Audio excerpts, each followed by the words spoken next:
तरह से ट्रेड करना चाहिए? आपको लग रहा है कि निफ्टी भी बेहतर है? आप जो हिसाब से हम देख रहे हैं आशीष जी, आप जो मार्केट में आज सुबह से इतनी 200 पॉइंट की उठापटक हो गई। निफ्टी की बात यदि करें तो 21,400 से 21,200 21,250 से लेके वापस अब 21,400 के आसपास वापस आ रहा है। तो 14.5-15 के वॉलेटिलिटी इंडेक्स पे जो हिसाब से मूवमेंट आ रही है वो बहुत शार्प है। और जैसे डिम्पी अभी बता रहे थे, अभी तो पिक्चर बाकी है। अभी ये अगले 40 मिनट और कल के जो पहले 2 घंटे होंगे, हम यूटिलिटी मेरे ख्याल से हमें फेस करनी पड़ेगी। और आप जब भी ये सोचोगे 21,450 पे कि अब ये डाउन डाउन मूव कंप्लीट हो गया, वो वहीं से वो 100 पॉइंट आपको वापस से 21,350 पे लेके आएगा। तो मुझे हिसाब से जो ऑप्शन राइटिंग में देख रहा हूँ, 21,400 21,500 ये सारे कॉल्स में एडिशंस हमें दिख रही है, राइटिंग दिख रही है। और पुट्स की तरफ यदि हम देखें तो 21,300 और 21,200 के पुट्स में राइटिंग हो रही है। तो मुझे लग रहा है ओवरऑल ये 21,250 21,280 का एक सपोर्ट जोन बन रहा है। और ऊपर के तरफ यदि हम देखें तो 21,450 से लेके 21,480 का एक रेजिस्टेंस जोन बनेगा। और इसी के अंदर अगले 2 दिन निफ्टी ट्रेड करेगा, आज और कल एक्सपायरी पर्सपेक्टिव से।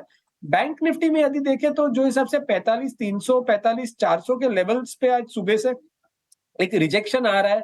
और वहां पे 100 दिन की आपकी जो मूविंग एवरेज है, वहीं से एग्जैक्टली आज सुबह जाके बैंक निफ्टी रिवर्स हुआ है। तो मुझे लग रहा है ये जो जोन है 45,300 45,400 का, ये बहुत इंपॉर्टेंट रेजिस्टेंस जोन है। शायद से 45,200 तक भी एक बार बैंक निफ्टी अटेम्प्ट कर ले, बिकॉज वहां तक कॉल राइटर्स है कि उनको दिक्कत नहीं आएगी। बट बियॉन्ड 45,200 जो कॉल राइटिंग भी हम देख रहे हैं 45,000 45,200 में, वहां पे वो दिक्कत आना चालू हो जाएगी। तो मुझे लग रहा है पहला रेजिस्टेंस आज के दिन का 45,200 स्पॉट लेवल पे हो रहेगा, उसके बाद 45,350। 45,200 और 45,350 ये निफ्टी बैंक के लिए रेजिस्टेंस लेवल, लेकिन बढ़िया रिकवरी पिछले 5 मिनट में आप देखिए। अब निफ्टी बैंक बाकायदा हर निशान में आके ट्रेड कर रहा है। लेकिन एक नतीजे पर फोकस करेंगे, मोतीलाल ओसवाल का नतीजा है, शेयर टंगिया 15% ऊपर आने के साथ ही आय 66% बढ़ी है, 1784 करोड़ सालाना आधार के आंकड़े हैं ये। और मुनाफे में 191% का उछाल, यानी कि मुनाफा हो गया है 3 गुना। फिर शेयर क्यों न चले? 15% फिर तो लाजमी ऐसी बात है। और वैसे भी अगर आप मोतीलाल ओसवाल को देखेंगे तो पिछले साल इसका भाव 550 रुपए था, वहां से लगातार चला है, कोई स्पीड ब्रेकर नहीं आई है। पिछले महीने भर का भी ट्रैक रिकॉर्ड बड़ा ही शानदार रहा है। अब 15% ऊपर ये कारोबार कर रहा है, 1780 रुपए का भाव है। राजेश जी हमारे साथ हैं, एक जरा इस पर हम व्यू ले लेते हैं, फंडामेंटल व्यू ले लेते हैं कि करना क्या है, क्योंकि अब शेयर बहुत ऊपर चला गया है। राजेश जी, मोतीलाल ओसवाल जरा चेक करके बताइए, सेहत अभी कितनी दुरुस्त है इसकी, कहां तक जाएगा शेयर ये? गुड आफ्टरनून आशीष जी, डिम्पी जी और भी पैनल में जो मित्रगण हैं, आपने सही कहा कि बहुत अच्छा चल गया है। और चलने का कारण भी है कि जब नतीजे इतने शानदार आए, बॉटम लाइन में 191% के आसपास की जम दिखा रहा है, 14 रुपए का डिविडेंड डिक्लेयर हुआ है, तो ये लाजमी था कि इतना चल जाए। बट अब इसमें नई एंट्री के लिए मुझे लगता है कि थोड़ा सा रुकना चाहिए, क्योंकि 15% रिजल्ट के रिएक्शन में ऑलरेडी बढ़ गया है। थोड़े डिटेल में जाएं, उसके बाद समझें क्या है नहीं है। लेकिन इस वक्त मैं समझता हूँ कि नई एंट्री नहीं करनी चाहिए, थोड़ा सा इंतजार करना चाहिए कोई करेक्ट करे तो। वैसे अगर आप देखो तो लगातार नतीजे अच्छे आए हैं, और आपने सही कहा कि 3 फिगर से चलता हुआ स्टॉक 4 फिगर में आया है, तो अपने दमखम पे ही आया है। और कंपनी अच्छी है, लॉन्ग टर्म के लिए अच्छा बना रह सकता है। बट इस वक्त आज की आज मुझे लगता है कि नई एंट्री के लिए थोड़ा सा रुकना चाहिए। नई एंट्री के लिए तो डेफिनेटली रुकना चाहिए, थोड़ा सा कूल ऑफ हो जाए तो निश्चित तौर पर आपके लिए इसमें मौके बनेंगे। कंपनी की सेहत को लेकर कोई सवाल नहीं। राजेश अग्रवाल भी हमारे साथ हैं। राजेश सर, आप ये जी एंटरटेनमेंट की मैनेजमेंट को समझाते क्यों नहीं सर आप फ़ोन करके कि भाई आप 4% होल्ड करते हो, 32% आपका शेयर टूट जाता है, सोनी के साथ आप डील नहीं करते, फिर आप चिट्ठी लिख देते हो कि सेबी हमारे मामले में अड़ंगा। सर थोड़ा समझाओ, आप समझदार आदमी हो सर, थोड़ा कुछ तो उनको गाइड करो सर। हमारे तो सुनते नहीं सर, हम तो कई महीनों से बात बोल रहे हैं। भाई आप थोड़ा बोलोगे तो शायद फ़र्क पड़ जाए। क्यों इन्वेस्टर्स का पैसा खराब करवा रहे हैं? अच्छी कंपनी, 50% से ज़्यादा मार्केट शेयर है, ओटीटी बिजनेस है, क्या चाहिए आपको? अच्छा पार्टनर मिल रहा है, एमएनसी कंपनी से वैल्यूएशन आ जाती, फिर मामला कहाँ है? एमडी एंड सीईओ पे क्या? तो उसकी तो बहुत ज़्यादा कीमत नहीं है सर, 32% शेयर की वैल्यू को साफ करवा देना एमडी एंड सीईओ की पोस्ट के लिए। सर आपका टेक क्या है इस पे?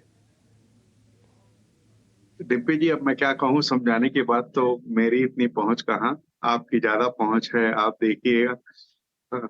और जहां तक स्टॉक की बात है, ये बात आपकी सही है कि अगर ये मर्जर हो जाता तो एक बहुत बड़ी एंटिटी उभर कर आती जिसके करीब करीब 26% का इंडियन मार्केट में मार्केट शेयर हो जाता। और अब चूंकि सोनी ने कॉल ऑफ कर लिया है और $90 मिलियन का टर्मिनेशन फी की डिमांड करी है, और जी ने भी ऑलमोस्ट 366 करोड़ रुपए खर्च कर चुके इस मर्जर के चक्कर में, तो मैं समझता हूँ कि थोड़ी सी दिक्कत तो आई है।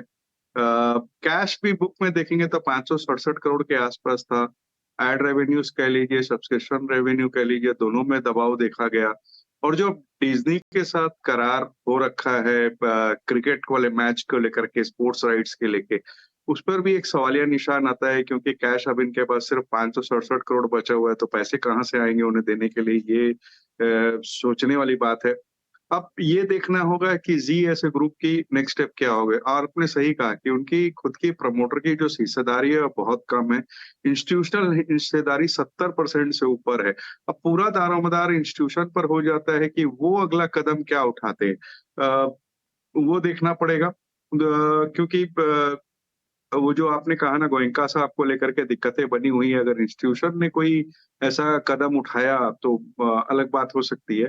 अदरवाइज भी मैं ये समझता हूँ कि कंपनी बिक्री में है, क्योंकि अब सोनी नहीं ले रहा है तो कोई और के साथ होगा। ऐसे खबरें निकल कर के आई कि हिंदुस्तान के 2 बड़े कॉर्पोरेट हाउसेज उसमें इंटरेस्ट दिखा रहे हैं। कहना मुश्किल है क्या होगा। तो जिसकी बहुत ज्यादा रिस्क एपेटाइट अच्छी हो, मैं ये दोबारा कहना चाहूंगा कि ये स्टॉक उन्हीं के लिए है जिसकी रिस्क एपेटाइट अच्छी हो। वो अपना थोड़ा बहुत निवेश इस भाव में 167 में कर सकते हैं, क्योंकि अगर आप देखो तो इतनी बड़ी एंटिटी जिसकी जीईसी में इतनी बड़ी पकड़ है, और कई ऐसे प्रोग्राम्स है जो टीआरपी चार्ट्स में बहुत ऊंचे लेवल्स पे चल रहे हैं। 16,000 करोड़, मात्र 16,000 करोड़ की मार्केट कैप पे अवेलेबल है। ऑलमोस्ट डेट फ्री कंपनी है, हालांकि रिसीवेबल्स के दिन बढ़ते जा रहे। तो मैं समझता हूँ जिनकी रिस्क कैपिटल अच्छी हो वो इसमें निवेश कर सकते हैं। कल का जो लो लगाया था उसके नीचे का स्टॉप लॉस लगा लें अगर ट्रेडिंग का नजरिया हो तो। और अगर कोई व्हाइट नाइट इसमें आता है एक नाम, तो मैं समझता हूँ कि अच्छा रिटर्न बैठ सकता है। बट मैं दोबारा रिएटरेट करना चाहूंगा कि वही लोग निवेश करें जिनकी रिस्क कैपिटल अच्छी हो। ठीक है, वही लोग निवेश करें जिनको थोड़ा होल्ड भी करना है और जिनको कंपनी खरीदनी है, जिनको डील नहीं खरीदनी।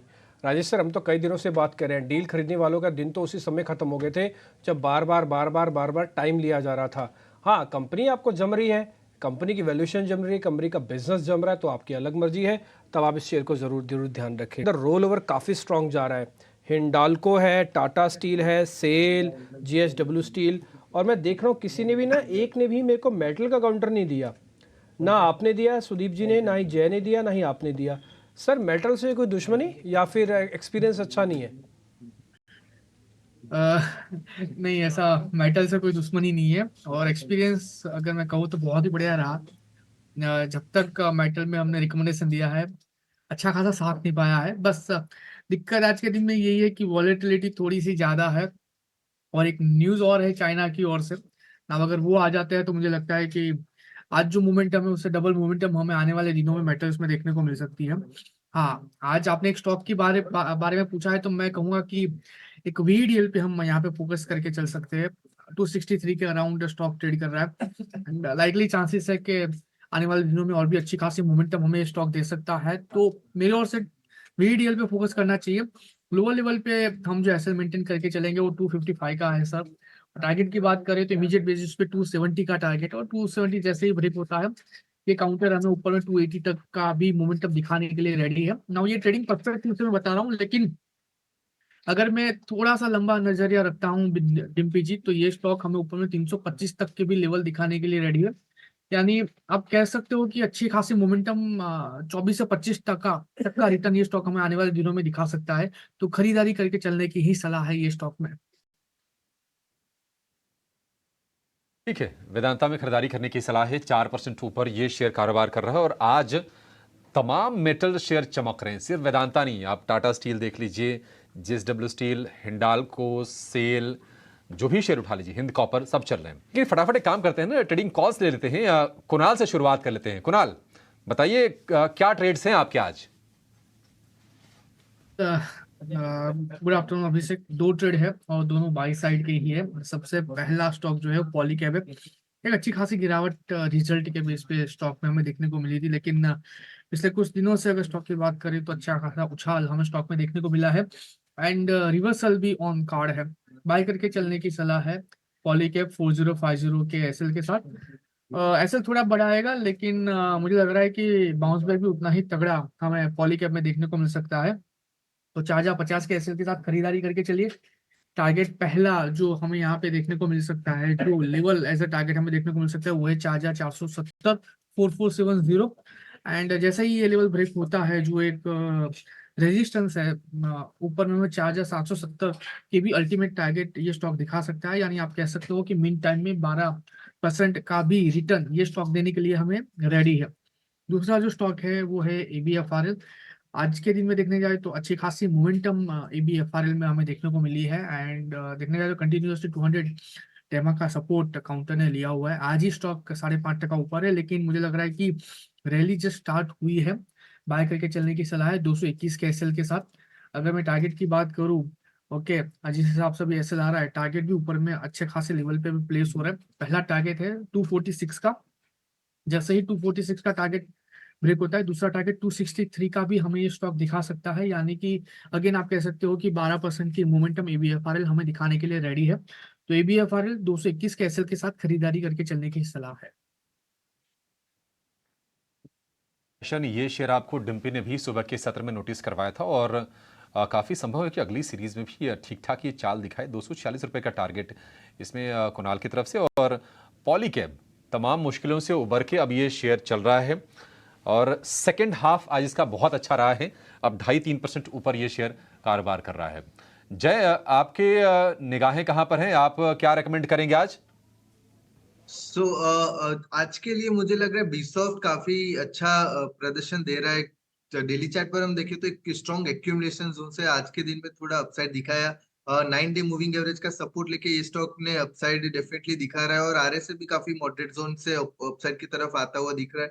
सो 822 के अराउंड भाव चल रहा है। 864 का मेरा टारगेट है। यहाँ से हम अच्छी एक रैली ऑल टाइम हाई के लेवल्स पर देख सकते हैं और 801 का स्टॉप लॉस रख के इस स्टॉक में ट्रेड ले सकते हैं। दूसरा जो स्टॉक होगा आज का, एक बजिंग स्टॉक है केआई इंडस्ट्रीज। यहाँ से मुझे लग रहा है फर्दर मोमेंटम के लिए स्टॉक को प्ले कर सकते हैं। मुझे लग रहा है सुपर ट्रेंड लाइन और जो 50 डे मूविंग एवरेज के सपोर्ट लेके स्टॉक ने अपसाइड दिखाया। आने वाले दिनों में वापस से जो प्रीवियस रेजिस्टेंस था 5 जनवरी का, सो वहां तक वापस से आ सकता है। 3410 का एज अ टारगेट के तौर पर हम रख के चल सकते हैं और 3200 का स्टॉप लॉस रख के ये स्टॉक में ट्रेड ले सकते हैं। पॉलीकैब आए तो केईआई भी आ गया जय की तरफ से। 3410 के टारगेट है केईआई के लिए। और जो दूसरा शेयर है वो है बिरला सॉफ्ट का। टारगेट 864 रुपये का बिरला सॉफ्ट के लिए। आखिर में सुदीप जी, आप बताइए, आपके रडार पर कौन से शेयर हैं? क्या ट्रेड करने की सलाह दे रहे हैं? बाई कॉल्स भी हैं या फिर कोई शॉर्ट भी है? बिकॉज आज थोड़ा बाउंस बैक भी आ रहा है मार्केट में, तो मुझे लग रहा है जो मिड कैप्स में जहाँ पे एक अच्छी तेजी बनी हुई थी और जो गिरावट में जो कम गिरे हैं पिछले 2 दिन में, तो मुझे लग रहा है जो रिलेटिव आउट परफॉर्मर्स है उस पर हमारी नजर होनी चाहिए। तो इसमें से एक पहला पिक है सूला वाइनयार्ड्स की। यदि सूला को देखें तो यहाँ पे जनवरी स्टार्टिंग में 520 से एक 700 तक का एक मूव 2-3 दिन में आया था। उसके बाद स्टॉक कंसोलिडेट कर रहा था, पर ये कंसोलिडेशन में स्टॉक ने कभी भी अपना 10 दिन का जो एक्सपोनेंशियल मूविंग एवरेज है उसको क्लोजिंग बेसिस पे नहीं तोड़ा। एक आध दफा ब्रीच किया है, पर हर बार वहीं से रिटेस्ट करके एक अच्छी तेजी, एक अच्छा मूव वहां से हमें देखने मिलता है। तो कल भी स्टॉक ने 10 डेमा पे सपोर्ट लिया था, आज भी 627 के आसपास सपोर्ट लेके रिबाउंड किया है। तो मुझे लग रहा है जो हिसाब से मोमेंटम स्टॉक में बना हुआ है, तो यहाँ से मौजूदा भाव से खरीदा जा सकता है 643 के स्टॉप लॉस के साथ 700 के टारगेट के लिए सूला वाइनयार्ड्स। और दूसरी पिक रहेगी पावर ग्रिड। जैसे पावर स्टॉक्स में जो हिसाब से मोमेंटम फिर से दिख रहा है एसजेवीएन, पावर ग्रिड, इसमें तो यहाँ पे हम देख रहे हैं कि जो कल का जो कैंडल था ऑलमोस्ट अब ये कैंडल को निगेट कर रहा है पावर ग्रिड और एक शानदार रिकवरी स्टॉक ने दिखाई है। 10 डेमा और 20 डे एक्सपोनेंशियल मूविंग एवरेज, 10 और 20 दोनों दिन की जो एक्सपोनेंशियल मूविंग एवरेजेस है उसको ऊपर फिर से सस्टेन करके एक बार एक ऊपर की तरफ की चाल चल रहा है और मोमेंटम बहुत पॉजिटिव है डेली, वीकली और मंथली चार्ट्स पे। तो मुझे लग रहा है यहाँ से पावर ग्रिड को भी खरीदा जा सकता है 240 के स्टॉप लॉस के साथ 253 के टारगेट के लिए।